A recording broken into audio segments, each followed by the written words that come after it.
ఇక్కడ చదవబడిన ఈ వాక్య భాగంలో నేను మీకు నిన్న ఉపవాస ప్రార్థనలో కొంత వివరించాను.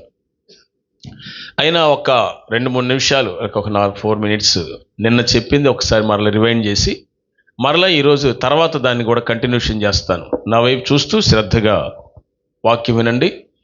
ప్రభువుకి మహిమ కలుగునుగాక. చెప్పండి అందరూ హల్లెలూయా. ఆ కాలమందు నీ జనుల పక్షమున నిలుచునట్టి మహా అధిపతి యొక్క మిఖాయేలు వచ్చును అన్నప్పుడు, జనుల పక్షమున నిలిచే ఈ మహాదేవదూత ఎవరు అనంటే మిఖాయేలు. ఏ కాలము మొదలుకొని అనంటే దేవుని రాజ్య సువార్త ఎప్పుడైతే ఈ భూమి మీద ప్రభువైన యేసుక్రీస్తు ద్వారా ప్రారంభించబడిందో, మార్కు సువార్త 1వ అధ్యాయం 15 ప్రకారముగా అప్పటి నుంచి ప్రారంభించబడిన ఈ సత్య సువార్త లేక దేవుని రాజ్యమును గురించిన వివరణ ఏదైతే యేసయ్య ప్రజలందరికీ తెలియజేశాడో, అప్పటి నుంచి ఈ రాజ్య సువార్తలో తన జనులు ఎవరైతే చేర్చబడుతున్నారో ఆ చేర్చబడుతున్న జనులందరికీ కూడా మహా అధిపతి యొక్క మిఖాయేలు ఈ రాజ్యంలో ఉన్న తన జనులకు తోడుగా దేవుడు పెట్టి, వారికి వస్తున్నటువంటి ఏ సమస్య వస్తుందో, ఏ బాధ వస్తుందో, ఏ పోరాటాలు వస్తున్నాయో, ఏ యొక్క మరి విపత్తులు వస్తున్నాయో, లేక ప్రమాదాలు వస్తున్నాయో, యాక్సిడెంటల్స్ ఏవైతే వస్తున్నాయో వాటన్నిటి నుంచి కూడా దేవుడు ఆ మిఖాయేలు ద్వారా లేక దేవదూతల ద్వారా వారిని నియమించడం ద్వారా ప్రజలను తన రాజ్యములోకి చేర్చబడిన ప్రజలను తోడుగా ఉండి వారికి ఆ విడుదల కలుగు చేస్తూ కాపాడుతున్నాడు. దేవుని స్తోత్రం. కావాలంటే మీరు చూడండి, క్రైస్తవులు కానీ ఏదైనా యాత్రలకు వెళితే ఎక్కడా కూడా ఏ యొక్క దుర్ఘటన జరిగినట్టుగా ప్రపంచంలో ఇప్పటి వరకు లేదు. హల్లెలూయా. So this is the witness of how much God has saves to you. ఇదే ఒక సాక్ష్యము దేవుడు నిన్ను ఎంతగా కాపాడుతున్నాడు అనేది. ఆమేన్. సో తన జనులను దేవుడు సంరక్షించి పోషించడానికి సమర్థుడైనటువంటి వాడు. ఆపద నుంచి అయినా అపాయాల నుంచి అయినా మన దేవుడు తప్పించే దేవుడు. గట్టిగా స్తోత్రం చెబుదాం. అది ఎంత విపత్తుకరమైన పరిస్థితుల్లోనైనా నీ ఉండి నా ప్రభువా అని నువ్వు కేక వేస్తే చాలు, మన దేవుడైన ప్రభువు మనలకు తోడుగా ఉండి అవతల పరిస్థితులు ఎలా ఉన్నా మనల్ని ఖచ్చితంగా కాపాడే దేవుడు, సురక్షితంగా ఉంచే దేవుడు అని లేఖనము తెలియజేస్తూ ఉంది. హల్లెలూయా. సో ఇక్కడ మిఖాయేలు అనబడినటువంటి ఈ దేవదూతను గురించి పరిశుద్ధ గ్రంథంలో రాయబడి ఉంది. అయితే జనుల పక్షమున నిలిచేవాడంట. జనుల పక్షమున ఒక దేవదూత, యుద్ధము చేసే దేవదూత జనుల పక్షమున దేనికి నిలవాలి, అసలు ఎందుకు నిలవాలి, దేవుడు ఎందుకు పెట్టాడంటే వారికి వచ్చే పోరాటాల నుంచి, వారికి వచ్చే యాక్సిడెంటల్స్ ప్రమాదాల నుంచి, లేక అనుకోని విధంగా జరిగే దుర్ఘటనల నుంచి తప్పించడానికి దేవుడు తన పక్షమున తన రాజ్యంలోకి చేర్చబడిన ప్రజలందరికీ ఆయన తోడుగా ఉండి నడిపిస్తున్నాడనే సంగతి మర్చిపోకూడదు. హల్లెలూయా. సో దేవుని రాజ్యము ఎప్పుడైతే స్థాపించబడిందో ఇందులోకి ఎంతమంది చేర్చబడుతున్నారో వారి కష్టాలు, బాధలు, కన్నీళ్లు, వెతలు, ఎరుగులు గుండా వెళ్ళేవారు, ప్రమాదాల గుండా వెళ్లకుండా, అపాయాల గుండా వెళ్లకుండా తన దూతలను దేవుడు కావలిగా ఉంచాడు. అందులోనూ ప్రధాన దూత అయిన మిఖాయేలు అపవాదితో పోరాడుతూ మనకి విజయాన్ని కలుగు చేస్తున్నాడని మర్చిపోవద్దు. దేవుని స్తోత్రం. సో అప్పుడు నీ జనులు రాజ్యముగా కూడిన కాలం మొదలుకొని ఈ కాలం వరకు అన్నాడు. ఈ వాక్యము ప్రవచనాత్మకమైనది. గతించిన కాలానికి, వర్తమాన కాలానికి, రాబోయే కాలానికి ఇది వర్తించేది. దేవుని స్తోత్రం. అంటే ఏంటి? భూతకాలం గతించిపోయింది, వర్తమాన కాలం జరిగేది, భవిష్యత్తు కాలం జరగబోయేది. ఈ 3 కాలాల్లో కూడా దేవుడు తన దూత అయిన మిఖాయేలుని, తన దూతలను దేవుడు తన ప్రజలకు, ఎవరికైతే తన రాజ్యంలోకి చేర్చబడుతున్నారో అనగా మారు మనసు పొంది పశ్చాత్తాపడి పాపాలు ఒప్పుకొని విడిచిపెట్టిన ఆ జనమును సాతానుడు శోధించకుండా దేవుడు తన పిల్లల్ని కాపాడటానికి తన దూతలకు ఆజ్ఞాపించాడు. హల్లెలూయా. సో ఇది అదృశ్యంగా జరుగుతున్న పోరాటం. ఇది ఆత్మ సంబంధులకు అర్థమవుద్ది, శరీర సంబంధులకు అర్థం కాదు. ఆత్మ సంబంధులు ఏంటంటే ఇది నిజంగా నాకు దేవుడు సహాయం చేయబట్టే నేను బతికాను కానీ లేకపోతే వేరొకటి ఏమీ కూడా కాదు. దేవుని సహాయం ఆపదలో మనకుంది అని మనం మర్చిపోకూడదు. దేవుని స్తోత్రం. సో ఇక్కడ ఏమంటాడంటే, ఈ జనులు రాజ్యముగా కూడిన కాలం మొదలుకొని ఎప్పుడు ఎన్నటికీ ఎప్పటికీ కలగనంత ఆపద కలుగును అని అన్నాడు కదా. అంటే ఏదో ఈ ప్రపంచానికి ఒక భయంకరమైన ఆపద దినం రాబోతోంది అని పరిశుద్ధ గ్రంథములో గ్రంథకర్త అయిన దానియేలు గారికి దేవుడు తెలియజేశాడు.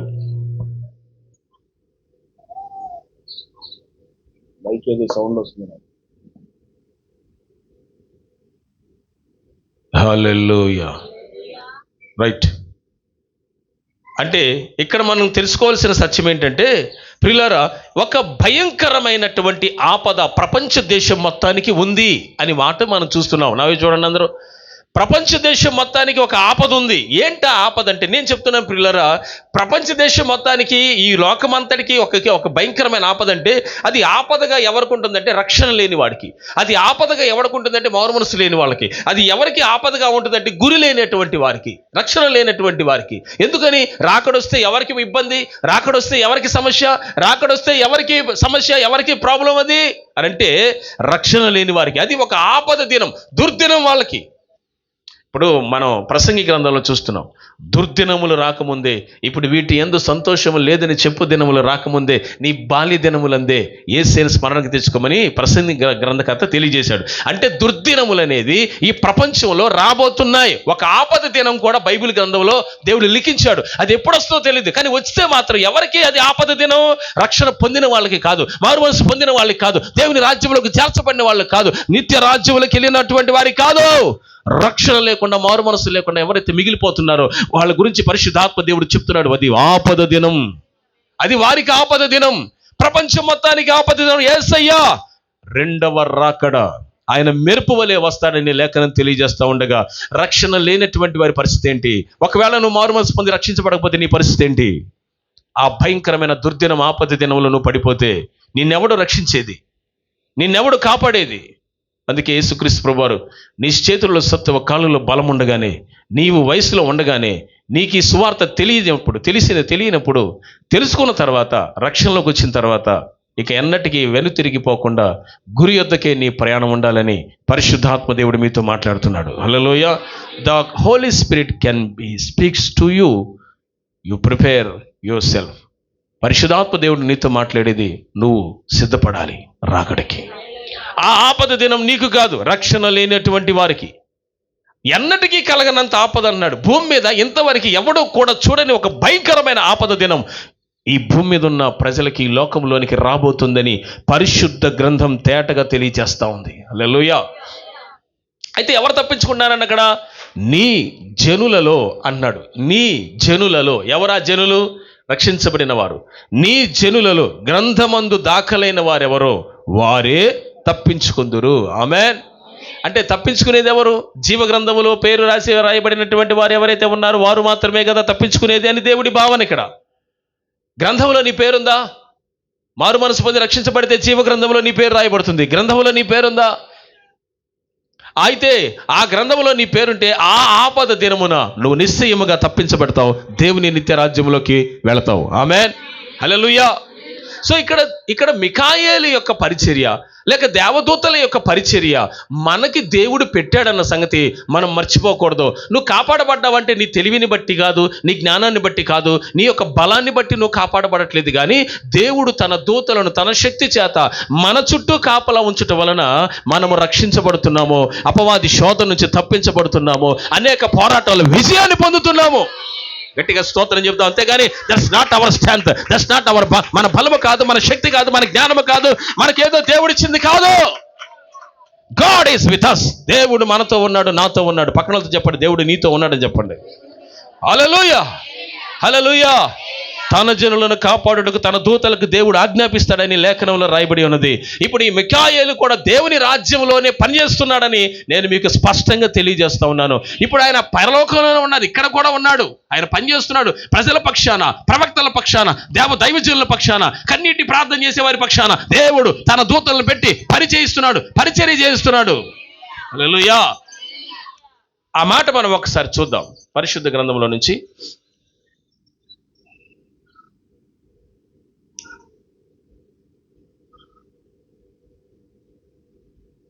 దేవుడు కాపాడుతాడా లేదా? యెషయా గ్రంథం 37వ అధ్యాయం, the book of Isaiah chapter 37 verse 35 and 36.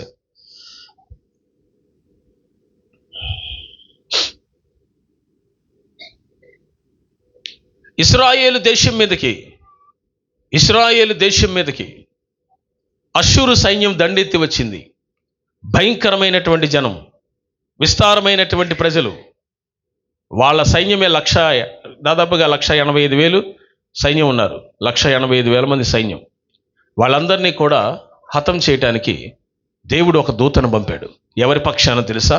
తన ప్రజల పక్షాన. హల్లెలూయా. Can you read it? Please read. ఇంతసేపు అయితే ఎలాగండి?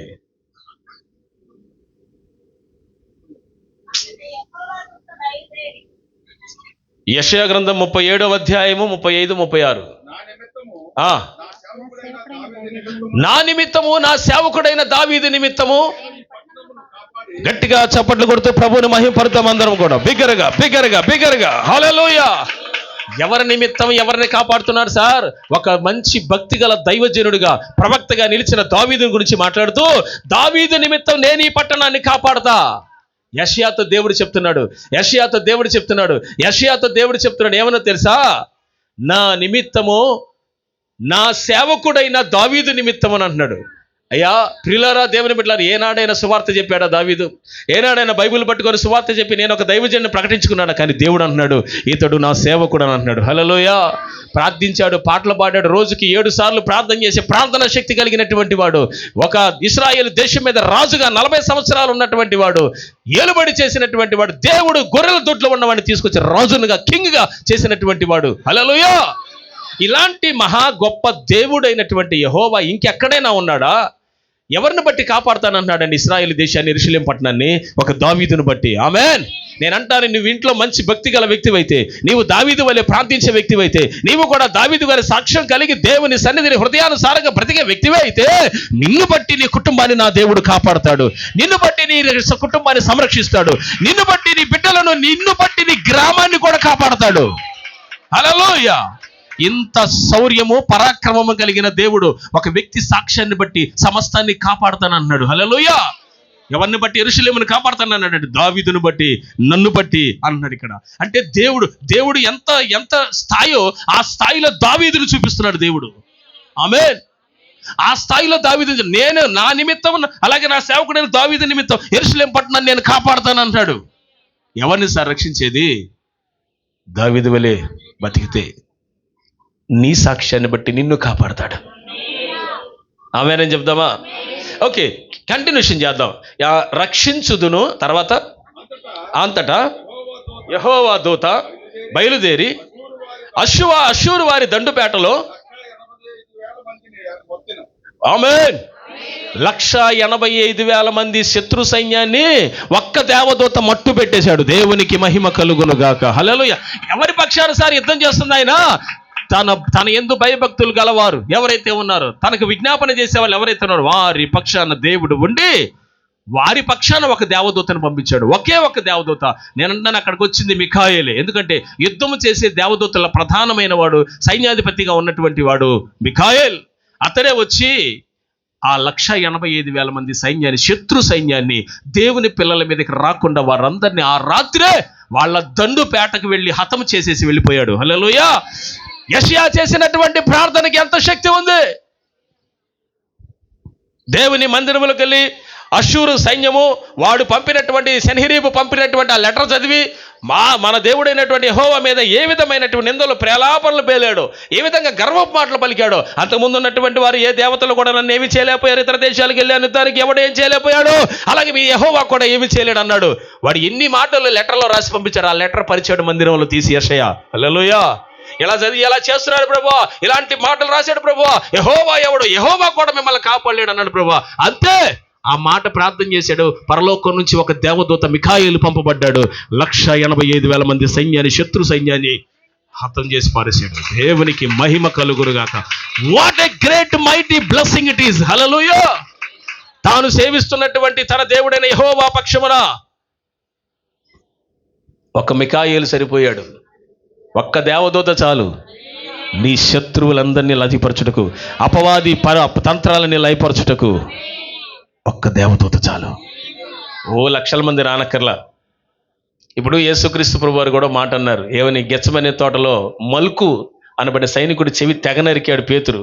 యేసుని పట్టుకోవడానికి వచ్చారు కదా చాలా మంది. ఆ టైంలో యేసు అంటాడు కదా, నా తండ్రిని నేను వేడుకుంటే 12 సేనా వ్యూహముల కంటే ఎక్కువైన సైన్యాన్ని దేవుడు నా తండ్రి నాకు పంపడనుకున్నావా పేతురు అన్న.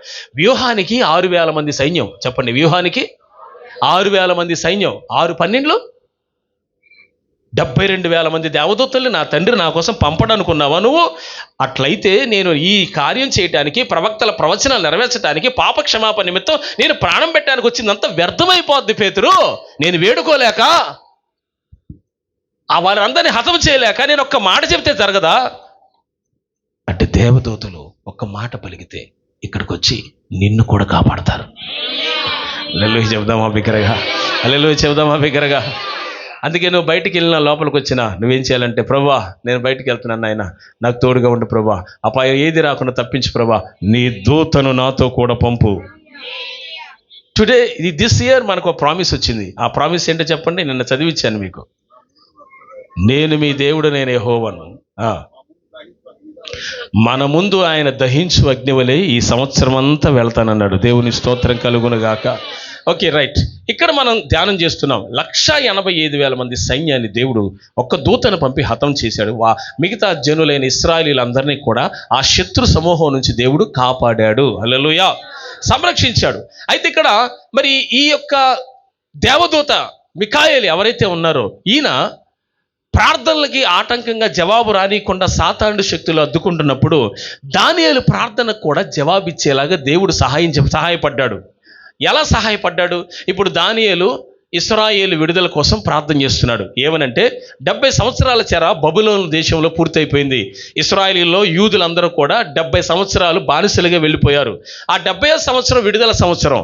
ఆ సంగతి దానియేలు గ్రంథముల వలన, ఇర్మీయా గ్రంథం చదువుకొని దాంట్లో చదువుకున్నాడు. ఏమనంటే ఈ 70వ సంవత్సరం అయిపోయింది కదా, అంటే మా చెర, అంటే దానియేలు, హజర్యా, హనన్యా, మిషాయేలు, మీ భాషలో చెప్పాలంటే మనకు అర్థమయ్యే భాషలో షడ్రక్, మెషక్, అబేద్నెగో మరియు దానియేలు, వీళ్ళు కాక యూదులు కొంతమంది బబులోను దేశంలో చెరలో ఉన్నారు, బానిసత్వంగా ఉన్నారు. నెబుకద్నెజరు వాళ్ళందరినీ జయించి వచ్చి దేవాలయాన్ని కూల్చేసి ఇబ్బందులు పెట్టి వారందరినీ తీసుకొచ్చి చెరలో పెట్టాడు. అయితే అంటే వాళ్ళ దేశంలో బానిసలుగా ఉంచారు. అది 70వ సంవత్సరం విడుదల సంవత్సరం. దీని గురించినటువంటి విషయాన్ని బట్టి తండ్రి దగ్గర ప్రార్థన చేస్తున్నాడు దానియేలు. ఏమని ప్రార్థన చేస్తున్నాడంటే, ప్రభువా ఇది మాకు విడుదల సంవత్సరం కదా, దీని గురించి మాకు పరిస్థితులు, ఇప్పుడున్న పరిస్థితులు మేము విడుదల పొందాలి కదా, మరి ఈ 70 సంవత్సరాల చెర ఏదైతే ఉందో బానిసత్వం మాకు తొలగిపోవాలి కదా, మరి మీరు మాకు సహాయం తెచ్చండి అని ఉపవాసం ఉండి ప్రార్థన చేయడానికి ఒకరోజు కూర్చున్నాడు. అదేదో 21 రోజులు చేయాల్సి వస్తుందని దానియేలు అట్లా కూర్చోలేదు, ఉపవాసం ఉండి కూర్చున్నాడు అంతే. దేవుని స్తోత్రం. అయితే ప్రియులారా, ఏమైందంటే అతడు ఉపవాసం ఉండి ప్రార్థన చేయడానికి ఎప్పుడైతే ప్రార్థనలో కూర్చున్నాడో, ఆ ప్రార్థనలో కూర్చున్న ఆ దినమునే తండ్రి అయిన దేవుడు అతని ప్రార్థనకి జవాబు ఇవ్వాలని గబ్రియేలు దేవదూతను పంపించేశాడు. దేవుని స్తోత్రం. ఆ మాట చదువుదాం. దానియేలు గ్రంథం 10వ అధ్యాయం 13. ఈ మాటలు రెండోసారి కూడా నేను వివరించడానికి, ఈ మెసేజ్లు చెప్పడానికి గల కారణం పరిశుద్ధాత్మ దేవుని ప్రేరేపణే. ఇది మీకు కావాలి, అవసరమై ఉన్నది. ప్లీజ్ రీడ్ దానియేలు గ్రంథం 10వ అధ్యాయం 13వ వాక్యం.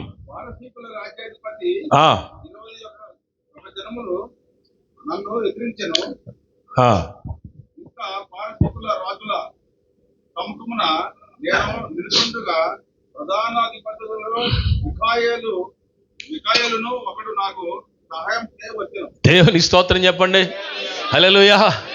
ఇక్కడ మిఖాయేలు గురించి మరొకసారి ప్రస్తావన వచ్చింది. దానియేలు గ్రంథంలో 2-3 సార్లు మిఖాయేలు దేవదూత కనపడతాడు. అతన్ని ప్రధాన దేవదూత అంటారు. నా వైపు చూడండి ఒకసారి.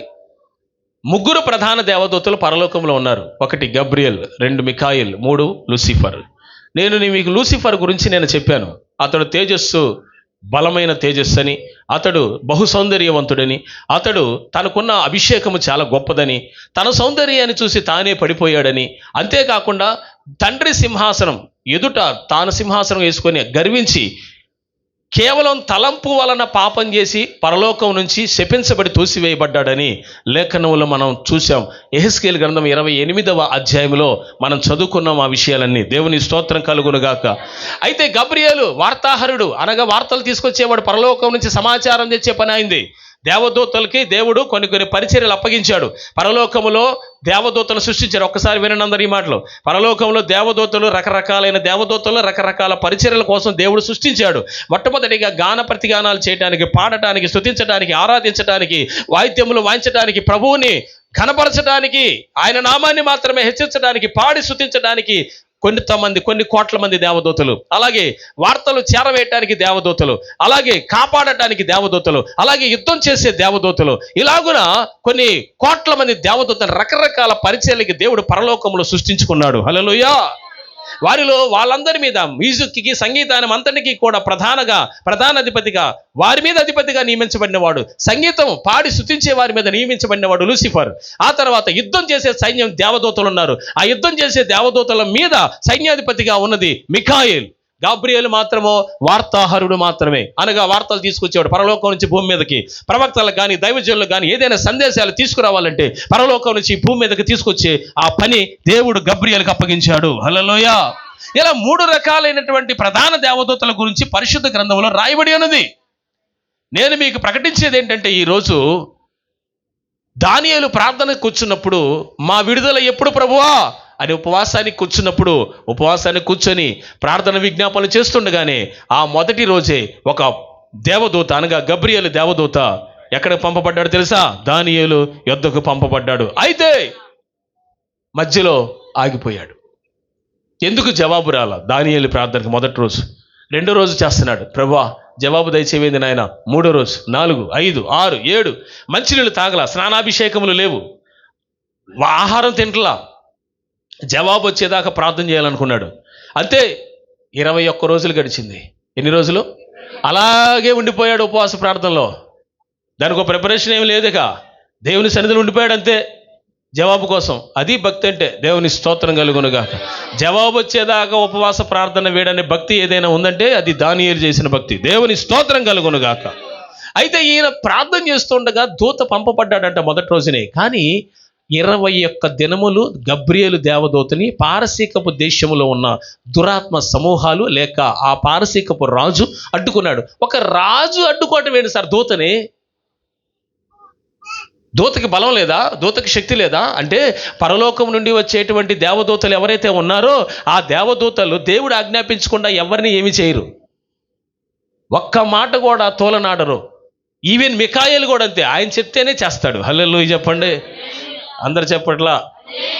దేవదూతల్లో 3 దేవదూతలు ఉన్నారు, ప్రధానమైన దేవదూతలు. వాళ్ళు ఎవరైనా కానీ దేవుని ఆజ్ఞ మీరకుండా ఎవరు కూడా త్వరపడి ఆజ్ఞ మీరరు, తప్పు చేయరు, ఆయన మాటను బట్టే ముందుకెళ్తారు. దేవుని స్తోత్రం. ఇక నేను చెప్పేది ఏంటంటే ప్రియులారా, గబ్రియేలు దేవదూత దానియేలు దగ్గర పంపబడినప్పుడు 21 దినాలు ఆటంకపరచబడితే పారసీకపు దేశపు రాజు ఆటంకపట్టాడు. ఎవరిని ఆటంకపరిచాడు? గబ్రియేలు దేవదూతని. గబ్రియేలు దేవదూతని మనిషి ఆటంకపరచటే ఆగుతాడా?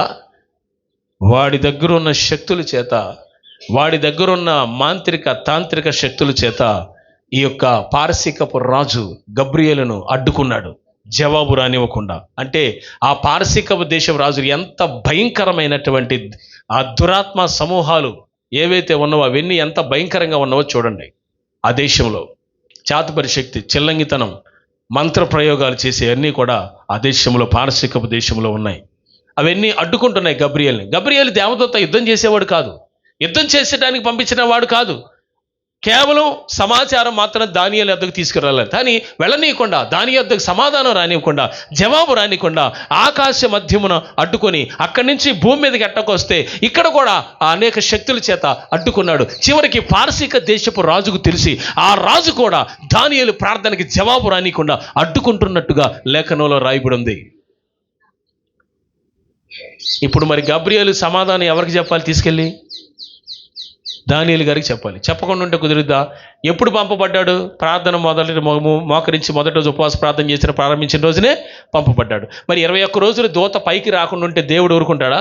ఏంట్రా వెళ్ళిన గబ్రియేలు మరలా రాలేదు అని చూస్తే ఏముంది? ఈ యొక్క గబ్రియేలు దేవదూతని పారసీకపు సైన్యం, పారసీకం యొక్క మంత్ర ప్రయోగాలు చేసే దురాత్మ సమూహములు, ఆ రాజు ఈ యొక్క గబ్రియేలుని అడ్డుకుంటున్నాడు. రానివ్వట్ల జవాబు రానివ్వట్ల. ఎవరి దగ్గరికి రానివ్వట్ల? దానియేలు గారి దగ్గరికి. ఇప్పుడు వీళ్ళంతా అడ్డుకుంటున్నారు కదా, మరి దేవుడు ఊరుకుంటాడా? మిఖాయేల్ లే, వెళ్ళిపో, అడ్డుకో అన్నాడు. పో అంటే రెప్పపాటులో మిఖాయేలు బయలుదేరి అడ్డుకుంటున్న పారసీకపు దేశపు రాజు దగ్గరికి వచ్చి ఆ యుద్ధం జరిగించి గబ్రియేలుని దానియేలు దగ్గరికి పంపించాడు. దేవుని స్తోత్రం చెప్పండి. What a great miracle it is. ప్రార్థనకి జవాబు రాకుండా సాతానుడు అడ్డుకుంటున్నాడేమో. ఒకవేళ ఇక జవాబు రావట్లేదు నువ్వు వదిలిపెడుతున్నావేమో. మధ్యలో సాతాను యొక్క దూతలు అడ్డుకుంటున్నారని మర్చిపోవద్దు. జవాబులు రావటం కోసం దానియేలు ఏ విధంగా అయితే ఉపవాస దినాన్ని కంటిన్యూషన్ చేసి జవాబు వచ్చేదాకా 21 రోజులు 3 వారాలు ప్రార్థన చేశాడో, అదే అభిషేకము కలిగిన వారమై, ప్రార్థన యందు పట్టుదల కలిగిన వారమై, జవాబు వచ్చేదాకా దేవుడు తన దూతలను పంపించి మనకి జవాబు వచ్చేదాకా ప్రార్థన వేడకుండా పట్టుదలతో చేయగలిగితే దానియేలు ప్రార్థనకి జవాబిచ్చిన ఆ దేవుడే నీ ప్రార్థనకి జవాబు ఇవ్వగలడని నువ్వు మర్చిపోవద్దు. హల్లెలూయా. దేవుడు తప్పకుండా నీ ప్రార్థనకి జవాబిస్తాడు. అయితే ఇక్కడ పారసీకపు దేశపు రాజు దగ్గర అడ్డుకున్నాడా లేదా, ఎంతవరకు అడ్డుకున్నాడు చూద్దాం. ఇక్కడ నేను చదువుతున్నాను చూడండి. 10వ అధ్యాయం దానియేలు గ్రంథంలో 13వ వాక్యంలో, ఇంకా పారసీకుల రాజుల సముఖమున నేను నిలుచుండగా ప్రధాన అధిపతుల్లో మిఖాయేలును ఒకడు నాకు సహాయం చేయవచ్చెను. హల్లెలూయా. ఏంటి ఆయన సహాయం? మిఖాయేలు సహాయం గబ్రియేలుకి ఏంటి? గబ్రియేలుని బంధించేశాడు ఆ రాజు. కానీ గబ్రియేలు దేవదూత యుద్ధం చేయొచ్చు, కానీ దేవుని ఆజ్ఞ లేకుండా చేయరు. దేవుని ఆజ్ఞ లేకుండా ఏ మాత్రం కూడా తొందరపడరు. ఆయన చిత్తం లేకుండా దేవదూతలు ఏమి చేయరు. కానీ మనం అలా కాదు. దేవుడు చిత్తమా కాదా, మన ఇష్టం, మనకి ఇష్టం వచ్చింది చేసేస్తాం. ఇది దైవ చిత్తమా కాదా అని కూడా మనం ఆలోచించాం కొన్ని సందర్భాల్లో. ఇట్ ఈస్ ఫేవర్ఫుల్ ఫర్, ఇది మనకి చాలా ఉపయోగకరమైందంటే ఇది దైవ చిత్తమేలే అనుకుంటాం. నీకు ఉపయోగకరమైంది దైవ చిత్తం అని అనుకోండి, దైవ చిత్తం కాదా అవునా అని నువ్వు తెలుసుకోవడానికి ప్రార్థించవు కదా. దేవదూతలకి మనకి తేడా అదే. దేవదూతలు తండ్రి ఆజ్ఞాపించకుండా చేయరు, ఆయన చిత్తం ఏదో అదే చేస్తారు.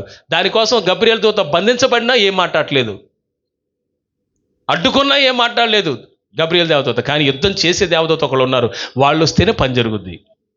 ఇప్పుడు వచ్చాడు పైనుంచి. ఎవరు వచ్చారు? మిఖాయేలు వచ్చాడు. ఎవరిని అడ్డుకున్నాడు? ఏయ్ పారసీకపు దేశపు రాజు జాగ్రత్త. ఏమనన్నాడు చదువుదామా. 10వ అధ్యాయం 20వ వాక్యం చదువుదాం.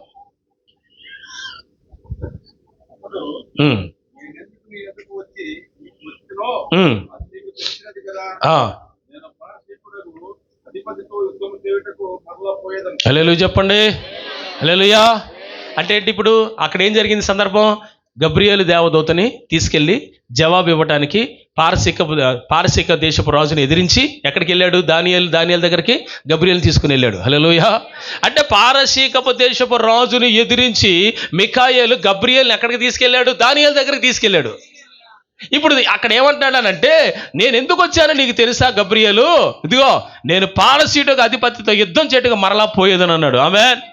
అక్కడ దానియేలు కూడా ఉన్నాడు. దానియేలు కూడా వింటున్నాడు ఈ మాటలన్నీ. ఏమని అంటే, అంతకు ముందు వరకు యుద్ధం చేసింది ఎవరితో? పారసీక రాజుతో. నేను మరలా యుద్ధం చేయడానికి వెళ్తున్నాను. ఎవరితో? మిఖాయేలు. ఎవరు యుద్ధం చేయడానికి వెళ్తున్నాడు? పారసీక రాజుతో యుద్ధం. అంటే అంతకు ముందు కూడా ఏం చేశాడు? మరలా యుద్ధం చేసే వచ్చాడు. గబ్రియేలుని విడిపించి తీసుకొచ్చి జవాబు ఇప్పించాడు. ఇప్పుడు మరలా నేను పారసీక దేశపు రాజు యుద్ధం చేయడానికి వెళ్తున్నాను అన్నాడు. హల్లెలూయా చెప్పండి. అంటే దేవుడు మన పక్షాన జవాబు ఇవ్వటం కూడా ఆటంకపరిచిన సాతాను శక్తులన్నీ కూడా లయపరచుటకు తన దూతలను మన కోసం పెట్టాడు. మన ప్రార్థనకి జవాబు రావట్లేదే అని మీరు చింతపడద్దు, దిగులు పడద్దు. అపవాది శక్తులు అడ్డుకుంటేనే ఏమో నీ ప్రార్థనకి జవాబు రాకుండా. ఇక్కడ దానియేలు ప్రార్థన కూడా అలాగే అపవాది శక్తులు అడ్డుకున్నప్పుడు దేవుడు మిఖాయేలుని పంపలేదా? గబ్రియేలుని విడిపించి తీసుకురాలేదా దానియేలు దగ్గరికి? హల్లెలూయా. ఇది ఎంత ప్రాముఖ్యమైన విషయమో నీ జీవితంలో కూడా నీ ప్రార్థన ఇంపార్టెంట్ విషయం. అది ఆ ఇంపార్టెంట్ ప్రాముఖ్యమైన విషయాన్ని ఇక దేవుడే చూసుకుంటాడు అని వదిలేయటం అది ఎంతవరకు కరెక్టు? ఏ అంశాన్ని నువ్వు ప్రార్థన కోసం గుండెలోకి తీసుకున్నావో అది జరిగేదాకా దానియేలులాగా పట్టుదలతో ప్రార్థన చేసే ఆ విషయం నీ హృదయంలో ఉండాలి. ఇక నా వల్ల కాదులే, మొత్తం యెహోవా ఈరే యేసయ్య చిత్తమనంటే ఖచ్చితంగా దాని వెనక ప్రార్థన శక్తి ఉంటే ఒకరోజు అణుబాంబు లాంటి అద్భుతం జరుగుద్ది, ఒక గ్రేట్ మిరకల్ జరుగుద్ది. అసలు వదిలేస్తే అలాగా? పరిశుద్ధాత్మ దేవుడు మీతో మాట్లాడుతున్నాడు. ఏదైనా ఒక సందర్భం మీ కుటుంబంలో ఉంది కాదంట్లా, కానీ దాని విషయమే నీకే పట్టుదల లేకపోతే దేవుడు ఎలా చేస్తాడు కార్యం? ఇప్పుడు దానియేలు ప్రార్థనకి జవాబు ఆగిపోయిందా, వచ్చిందా? అడ్డుకున్నది ఎవరు? సైతాను శక్తులు. గబ్రియేలు దేవదూత యుద్ధం చేసి అవతలబా నేను దేవదూతని అని అనొచ్చా? లేదు, అనలేదే. దేవుడి మాట కొంచెం కూడా జవదాటకుండా మెదలకుండా అలాగే ఉన్నాడు. ఆ రాజ్యం బంధించాడు గబ్రియేలుని. మిఖాయేలు వచ్చి విడిపించాడు. యుద్ధం చేశాడు వాడితో, వాడి శక్తులతో యుద్ధం చేసి వాళ్ళని లయపరిచి దానియేలు దగ్గరికి గబ్రియేలుని తీసుకొచ్చి జవాబు ఇప్పించాడు. మళ్ళీ వెళ్తానా పారసీకపు దేశ రాజుతో యుద్ధం చేయడానికి వెళ్తానా అన్నాడు. మిఖాయేలు యొక్క పరిచర్య ఈ పరిశుద్ధ గ్రంథంలో పలు చోట్ల రాయబడి ఉంది.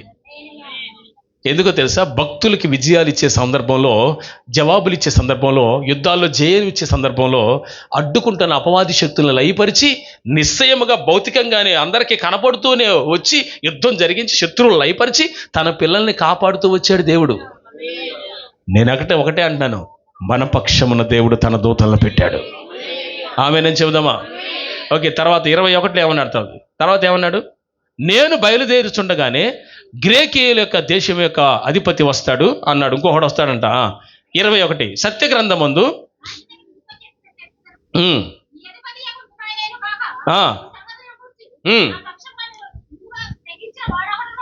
హల్లెలూయా చెప్పండి. హల్లెలూయా. బయలుదేరుచుండగానే గ్రేకీయుల యొక్క దేశం యొక్క అధిపతి వస్తాడు. 21 అయితే సత్యగ్రంథమందు రాసిన నీతో చెప్పేదను, మీ అధిపతి యొక్క మిఖాయేలు గాక ఈ సంగతుల గురించి నా పక్షమున నిలువ తెగించిన వాడు ఒకడు లేడన్నాడు. హల్లెలూయా. యుద్ధం చేయటానికి వచ్చినటువంటి నా వైపు చూడాలందరమా. వాక్యం వినండి, డిస్టర్బెన్స్ అవ్వకుండా వాక్యం వినండి. అయితే సత్యగ్రంథమందు వ్రాసినది నీతో చెప్పేదను అన్నాడు. ఇక్కడ రివీల్డ్ అయిన మరి ఒక విషయం ఏంటంటే, గబ్రియల్ దేవదూత సత్య గ్రంథములో ఒక విషయాన్ని గబ్రియల్ దేవదూతకి చెప్పాడు. ఆ చెప్పిన ఇన్ఫర్మేషన్ దానియేలుతో చెప్తున్నాడు. చెప్తూ మరలా యుద్ధం చేయటానికి ఇదిగో నా పక్షాన ఇదిగో మిఖాయేలు ఉన్నాడు, నా పక్షాన కానీ మీ పక్షాన్ని నిలువ తెగించిన వాడు ఒకడు ఉన్నాడు, అతని మిఖాయేల్ అని చెప్పాడు. ఎవరు చెప్పారు ఈ మాట? గబ్రియల్ దేవదూత. ఎవరితో? దానియేలుతో చెప్పాడు. హల్లెలూయా. మీకు అర్థమైందండి? ఆ సందర్భం చాలా కష్టం అర్థం చేసుకోవటం చదివితే, కానీ మీకు వివరంగా చెప్తున్నానండి. అయితే సత్యగ్రంథమందు రాసినది నీతో చెప్పింది. ఈ మాట చెప్తుంది ఎవరు? గబ్రియల్ దేవదూత. ఎవరితో చెప్తున్నాడు? దానియేలుతో చెప్తున్నాడు. ఏమని చెప్తున్నాడు? ఈ విషయంలో నాకు సహాయపడింది, ఇన్ఫర్మేషన్ తీసుకురావటానికి నా పక్షాన నిలిచింది, యుద్ధము జరిగించింది ఇదిగో మిఖాయేలు. హల్లెలూయా. నా పక్షమున నిలువ తెగించిన వాడు ఒక్కడు కూడా లేడు, కానీ ఈ మిఖాయేలే పంపబడ్డాడు అన్నాడు. హల్లెలూయా. అంటే జవాబు దానియేలు దగ్గరికి తీసుకురావటానికి అదృశ్యంగా, ప్రత్యక్షంగా కానీ పరోక్షంగా కానీ యుద్ధము జరిగించి ఆ ఆటంకం తొలగింపజేసింది మిఖాయేలు. మిఖాయేలుకి ఎవరు ఆజ్ఞాపించారు? తండ్రి అయిన దేవుడు. హల్లెలూయా. తండ్రి అయిన దేవుని ఆజ్ఞ మేరకు మిఖాయేలు యుద్ధము జరిగించి జవాబు దానియేలు దగ్గరికి వచ్చేలాగా సహాయం దయచేశాడు దేవుడు. This is the important thing. ఆమేనని చెబుదాం అందరం. అయితే ఇక్కడ మీరు గమనించాల్సింది ఏంటంటే, ఈ మిఖాయేలు యొక్క పరిచర్య మరొక చోట కూడా ఒక చోట చూద్దాం. Can you read it? I think it is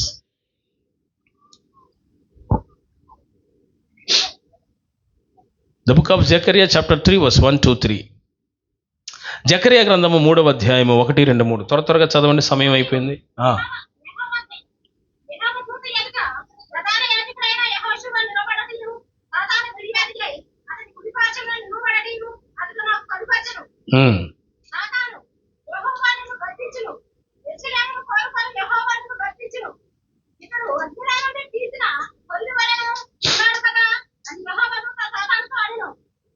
చాలు, దేవుని స్తోత్రం చెప్పండి అందరూ. హల్లెలూయా చెప్పండి అందరూ. నేను 3వ అధ్యాయం 2వ వాక్యం మాత్రం చదువుతున్నా చూడండి. సాతాను యెహోవా నిన్ను గద్దించును, యెరూషలేమును కోరుకుని యెహోవా నిన్ను గద్దించును. ఇదే మాట యూదా పత్రికలో. ఈ మాట అన్నది ఎవరో మనకు అర్థం కావాలి. యూదా పత్రిక, ద బుక్ ఆఫ్ యూదా. అధ్యాయాలు అడగండి, దానికి అధ్యాయాలు ఉండవు. 9వ వచనం చదవండి, ఒకే పేజీ ఉంటుంది. ద బుక్ ఆఫ్ యూదా,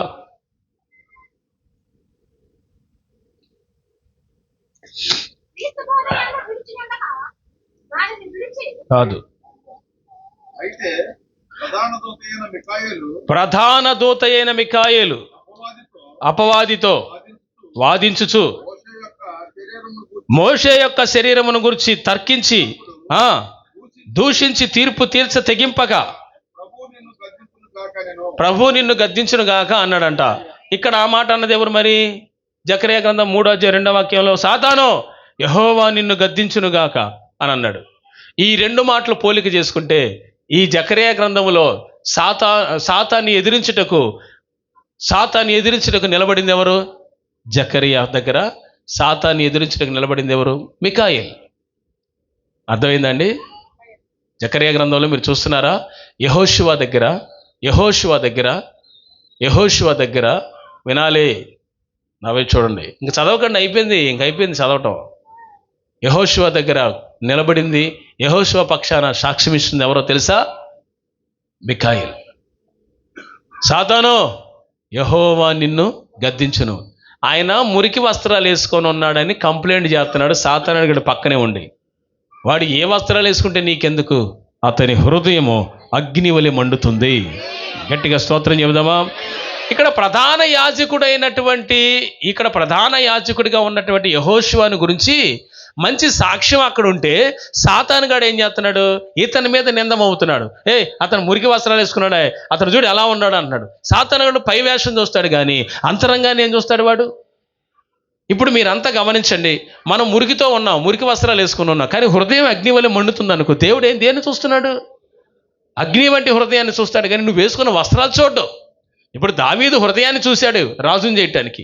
సౌలును కూడా చూశాడు, బహు సౌందర్యంగా ఉన్నాడు, వాడు చెప్పిన మాట వింటాడేమోనని. వాడు వినలేదు, పడిపోయాడు.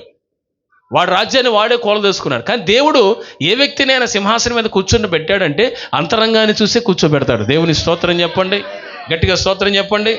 యెహోవా నిన్ను గద్దించును, ఏ సాతాను అని అక్కడ ఆ మాట అన్నవాడే యోధా పత్రికలో కూడా మోషేని సమాధి చేయటానికి ఒక మిఖాయేలు దేవదూతని దేవుడు పంపించినప్పుడు మిఖాయేలు దేవదూత మోషేని సమాధి చేయటానికి, అంటే మిఖాయేలు దేవదూత బరియల్ చేయటానికి, ఎవరిని? మోషే శరీరాన్ని బరియల్ చేయటానికి వచ్చినప్పుడు ఇలా వెతుకొని వెళుతూ ఉంటే సాతానుగాడు వచ్చి అడ్డుపడి, మోషే పెళ్లి చేసుకున్నాడు, మోషే అది చేసుకున్నాడు, కూషు దేశం స్త్రీని పెళ్లి చేసుకున్నాడు, అది ఎన్నో నిందలు మోపి మోషేని సమాధి చేయనీయకుండా అడ్డుపట్టడానికి సాతానుగాడు వస్తే అక్కడ కూడా మిఖాయేలు అంటాడు, సాతాను, యెహోవా నిన్ను గద్దించును. యెహోవానే గద్దిస్తున్నాడు అన్నాడు కానీ పోరా నేను నిన్ను గద్దిస్తున్నాను అనట్లేదు ఆయన. నేను అనే మాట మీకు అర్థమైందా? అంటే ఖచ్చితంగా దేవదూతలు మేము నిన్ను గద్దిస్తున్నాం అంటలా, యెహోవా నిన్ను గద్దించునుగాక అన్నాడు. అక్కడ కానీ ఇక్కడ కానీ పనిచేసిన దేవదూత ఒక్కడే, ఆయన మిఖాయేల్. హల్లెలూయా. అదృశ్యంగా ఇక్కడ పనిచేస్తున్నాడు, అదృశ్యంగా. ఇక్కడ మీకు గమనించాలంటే ఇక్కడ మోషే చనిపోయాడు. మోషే ఎక్కడికి వెళ్ళి చనిపోయాడు? పిస్గా కొండ అని ఒకటి ఉంది. ఆ పిస్గా కొండ మీదకి మోషేని రమ్మన్నాడు. అక్కడికి వెళ్ళిన తర్వాత మోషే మహిమలోకి వెళ్ళిపోయాడు ఒంటరిగా. మరి ఇశ్రాయేలు లీడ్ చేయడానికి నడిపించడానికి ఎవరున్నారు? యెహోషువను నియమించి యెహోషువను అభిషేకించి వారిని వెళ్ళిపోయారు, పంపించేశాడు. కానీ మోషే మాత్రం పిస్గా కొండ మీదకి రమ్మన్నప్పుడు పిస్గా కొండ మీదకి మోషే వెళ్ళినప్పుడు ఆ పిస్గా కొండ మీదనే మోషే మహిమలోకి వెళ్ళిపోయాడు. అతన్ని బరియల్ చేయటానికి, అతన్ని సమాధి చేయటానికి దేవుడు మిఖాయేలు దేవదూతను పంపాడు. దేవదూతల చేత సమాధి చేయబడిన వ్యక్తి ఒకే ఒక్కడు, మోషే. ఎవరు లేరు, ఇంకా ఆ రేంజ్లో ఎవరికి లేదు. ఇంకా అర్థమైందండి? అది బరియల్ చేయటానికని వచ్చాడు, భూమి మీద సమాధి చేయడానికి వచ్చాడు. ఒకవేళ మోషేని అక్కడ సమాధి చేయనీయకుండా ఉంటే సాతానుగాడి ఉద్దేశం ఏంటో తెలుసా? తీసుకెళ్ళి ఇశ్రాయేలు ప్రజల నడుమ ఒక సమాధి గోతి తీసి అందులో పెట్టేసి ఇది మోషే సమాధి అని చెప్తే, అద్భుతం చేసినవాడు, సముద్రాలు చీల్చినవాడు, పూరేళ్ళు ఇచ్చినవాడు, మన్నాన్ని ఇచ్చినవాడు, నీళ్ళు ఇచ్చినవాడు, మన పక్షాన పోరాడినవాడు, మనకు వాక్యాన్ని బోధించినవాడు, మొత్తం దేవుడు కాదు మోషే అని. దేవుడు ప్రజలందరూ కూడా మోషేని దేవుడిని చేస్తారని దేవుడు సమాధిని ఏం చేశాడు? మోషే సమాధిని కనబడకుండా ఎవరికి తెలియకుండా సమాధి చేయించాడు. ఇప్పుడు యేసన్న గారి యొక్క సమాధి కానీ, పాస్టర్ జాషువా డానియల్ గారి సమాధి కానీ, రైన్హార్డ్ బాంకే గారి సమాధులు కానీ ఒకవేళ వాళ్ళ చర్చి ప్రాంగణంలో ఉంటే ఈ జనం మొత్తం మట్టి మంద పోయి ఏం చేస్తారు? వాళ్ళకి పూలేసి ఆ సమాధులకి దండలేసి ఆడే కొబ్బరికాయలు కొట్టి ఆడే విభూతి పెట్టి ఆడే పోయి పూజలు చేస్తారు. మామూలు కాదు ఈ జనం, ఈయన దేవుణ్ణి చేస్తారు. అందుకే యేసన్న గారు చనిపోయినప్పుడు కూడా ఆ సమాధుల తోట అందరిని పెట్టే కాడే పెట్టండి రా బాబు, ఈ క్యాంపస్లో పెట్టబాకండి నా సమాధి, ఈ జనం వచ్చి నాకు దండం పెడతారు, నన్ను దేవుణ్ణి చేస్తారు, లేనిపోయిన కూడా వద్దురా అన్నాడు. మాట తీసుకొని చచ్చిపోయాడు ఆయన, మహిమలోకి వెళ్ళిపోయాడు. ఆ సమాధిని అందుకే అందరిని పెట్టే సమాధి తోటలోనే పెట్టారు ఆయన్ని. ఇప్పుడు జరుగుతున్న మిస్టేక్ నేను చెప్పకూడదు కానీ చెప్పాలి, తప్పదు. పెదకాకంలో దేవదాసయ్య గారి సమాధి పెట్టారు, తోటలోనే పెట్టారు. జనం వెళ్తూనే అక్కడికి వెళ్ళి అక్కడ సమాధి మీద మట్టి తెచ్చుకొని కొంతకాలం తిన్నారు. తర్వాత గద్దించారు దేవుడు మొత్తానికి. ఏదో అది తొలగిపోయింది, తీరిపోయింది. ఆ దైవజనుడు చాలా మంచోడు. ఆ దైవజనుడు వివాహం లేకుండా సేవ చేశాడు. ఆ దైవజనుడు 80 సంవత్సరం వచ్చినాక సేవ చేశాడు. 40 ఏళ్ళు 120 సంవత్సరాలు వచ్చేదాకా సేవ చేశాడు. డబ్బును పట్టుకోవాలా, స్త్రీని ముట్టుకోవాలా? డబ్బు చేత్తో పట్టుకోవాలా, స్త్రీని ముట్టుకోవాలా? అంత పవిత్రమైన సేవ చేసి విజ్ఞాపనలు చేసి చనిపోయే ముందు నీకేం కావాలో అంటే నాకేం అక్కర్లేదు, ఎక్కడికి వచ్చే వాళ్ళందరికీ మేలు చేసాలన్నాడు. మన జనం ఏం చేశారు?